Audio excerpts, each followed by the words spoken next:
Na KANU pahali popote mlipo katika Jamhuri ya Kenya, na hususan wanachama wa KANU waaminifu wanaotoka katika eneo la Wajir West.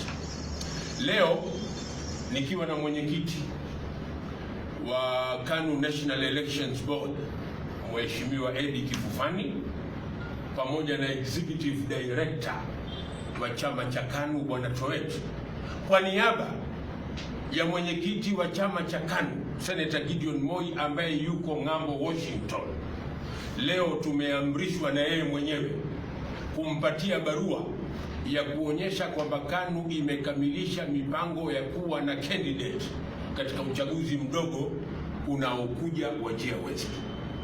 Candidate wetu Mheshimiwa Ibrahim Sheikh ni yule aliyenyang'anywa ushindi katika uchaguzi wa 2017 na ndugu mmoja anaitwa Kolosh ambaye alikuwa ODM, lakini hivi sasa amejiunga na Tanga Group upande ule mwingine.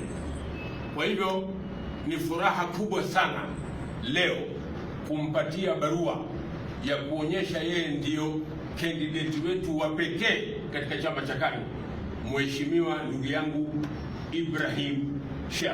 Mabruk Ibrahim Sheikh. Asante sana. Mwenyekiti Kifufani. Yes, asante sana. Thank you so much.